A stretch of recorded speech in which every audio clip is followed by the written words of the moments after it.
ဆယ်စုနှစ်တစ်ခုစာလောက်ကြာအောင်လေ့လာထားပြီးတာတောင်မှဘာကြောင့် English လို့မပြောနိုင်ဘူးလဲဆိုတာကိုတွေးကြည့်ကြဘူးလားဒီနေ့ကတော့ Blight ကဘာကြောင့် English လို့ပြောဖို့ခက်ခဲနေလဲဆိုတော့ reason 3ခုရဲ့အဲ့ဒီပြဿနာကိုဘယ်လိုဖြေရှင်းရမလဲဆိုတော့ solution 3ခုကို sharing လုပ်ပေးမှာဖြစ်ပါတယ် reason number 1 we learn English but we don't use them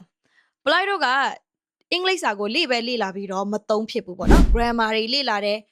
reading လုပ်တယ် English တခြင်းနားထောင်တယ် English ဇာတ်ကားကြည့်တယ်ဒါပေမဲ့ကိုက passive learning ပဲလုပ်နေပြီးတော့ active learning မလုပ်နေဘူးကိုတိုင်ပြန်မသုံးတဲ့အခါကျတော့ဘယ်တော့မှပြောတတ်မှာမဟုတ်ဘူးရေးတတ်မှာမဟုတ်ဘူးပြောထွက်မှာမဟုတ်ပါဘူး reason number 2 vocabulary ကိုသိအောင်လောက်ပဲလေ့လာပြီးတော့ native speaker တွေသုံးတဲ့ collocations တွေ daily expressions တွေကိုမလေ့လာတဲ့အတွက်ကြောင့်ဖြစ်ပါတယ် reason number 3 afraid of making mistakes and waiting to be perfect ပလိုက်တို့ကကိုပြောလိုက်ရင်မှားသွားမလားကိုမှားသွားရင်သူများကလှောင်မလားဆိုရဲကြောက်စိတ်ရဲ့နောက်တစ်ခုက grammar တွေလေ့လာပြီးမှ speaking ကိုစလုပ်မယ်ဆိုပြီးတော့ခေါင်းမာနဲ့ perfect timing ကိုစောင့်နေတာပဲဖြစ်ပါတယ် reason တွေကိုသိပြီးသွားပြီဆိုရင် solution ကိုပြောကြည့်အောင် solution number 1 start using English every day English ကိုနေ့တိုင်းသုံးပါကိုကစာကြောင်းတူလေးတွေရေးကြည့်စကားပြောတဲ့အခါမှာစာကြောင်းတူလေးတွေပြောကြည့် talk to yourself ကိုယ့်ကိုပြောကြည့်ပါ for example I like speaking English I'm trying to improve my English I love Myanmar traditional food I love this movie ကိုယ့်ကိုပြောကြည့်ပါ solution number 2 vocabulary ကိုသိုံလောက်ပဲမဟုတ်ဘဲနဲ့သူ့ကိုစာကြောင်းထဲမှာဘယ်လိုသုံးလဲဆိုတော့သူ့ရဲ့ collocations တွေ daily expressions တွေကိုလေ့လာပါ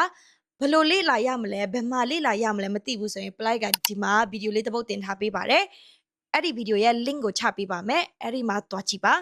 solution number 3 don't be afraid to make mistakes nobody cares ဘယ်သူကမှကိုယ်ဘယ်နားမှာမှားနေလဲဆိုတာကိုတစ်ချိန်လုံးလိုက်ရှာမနေပါဘူး focus on communication not perfection perfect ဖြစ်ဖို့ဆိုတဲ့ဟာမဟုတ်ဘဲနဲ့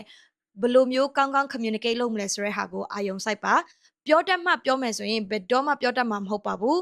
ပြောရင်းနဲ့ပို့ပြီးတော့ပြောတတ်လာမှာဖြစ်ပါတယ်ဘယ်လိုလေ့ကျင့်ရမလဲဆိုတော့ first of all talk to yourself ကိုယ့်ဟာကိုယ်စကားပြောပါ whatever you think whenever you think in English ဘာပဲတွေး English လို့တွေးပါ and whatever you want to say it in English ကိုကဘာပဲပြောချင် English လို့ပြောပြီးလေ့ကျင့်ပါနော်နောက်တစ်ခုကတော့ကိုယ့်အနားမှာ English လို့ပြောတတ်တဲ့လူတွေရှိရင်သူတို့တွေနဲ့စကားပြောပါကိုယ့်ရဲ့ environment က English speaking environment ဖြစ်လေကောင်းလေပါပဲအဲ့လိုမျိုးမရှိဘူးဆိုရင်လည်းကိုက shadowing practice ဇာတ်ကားတွေကြည့်ပြီးလေ့လာလို့ရတယ်ပေါ့နော်ဘယ်ကနေစရမလဲမသိဘူးဆိုရင် join English classes အင်္ဂလိပ်စာသင်တန်းတက်လိုက်ပါကိုကအခုမှစလုပ်တယ်ဘယ်ဟာစလုပ်ရမှန်းမသိဘူးဆိုရင်ဆရာတွေရဲ့လမ်းညွှန်မှုနဲ့သဆင့်ချင်းလောက်သွားတာကကိုအတွက်ပို့ပြီးတော့လွယ်ကူပါတယ်ကိုက level တစ်ခုကိုရောက်သွားပြီဆိုရင်တော့ကိုဟာကိုပြန်ပြီးတော့ self study လုပ်လို့ရတယ်ပေါ့နော်အဆုံးအနေနဲ့ remember one thing confidence and fluency come from practicing not from waiting don't wait till you are perfect start speaking today thank you so much see you in the next video bye